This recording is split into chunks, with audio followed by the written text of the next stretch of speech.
கோவை மாவட்டம் வால்பாறை அருகே உள்ள பச்சைமலையம் எஸ்டேட் பகுதியில் நேற்று இரவு தாயின் கண் முன்னே 4 வயது சிறுத்தை ஒன்று தூக்கி சென்று பெரும் அதிர்ச்சியை ஏற்படுத்தியுள்ளது. அங்குள்ள காளியம்மன் கோவில் அருகே தொழிலாளர் குடியிருப்பு பகுதியில் விளையாடி கொண்டிருந்த ஜார்க்கண்ட் மாநிலத்தைச் சேர்ந்த மனோஜ் முந்தா மற்றும் மோனிகா தேவி தம்பதியின் மகள் ரோஷினியை தேயிலை தோட்டத்தில் பதுங்கி இருந்த சிறுத்தை திடீரென பாய்ந்து தூக்கி சென்றது.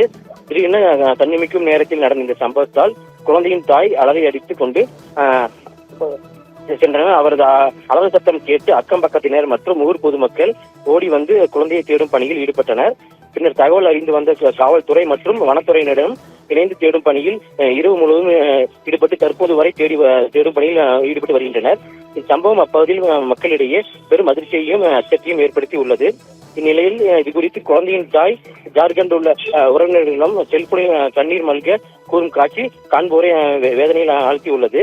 வனத்துறை மற்றும் காவல்துறையினர் மோப்பநாய்கள் உதவியுடன் தற்போது தேடும் பணியில் தீவிரப்படுத்தி தேடி வருகின்றனர் மற்றும் மோப்பநாய் ட்ரோன் கேமரா உதவியுடன் தீவிர தேடுதல் வேட்டையில் காவல்துறை மற்றும் வனத்துறையினர் ஈடுபட்டு வருகின்றனர்.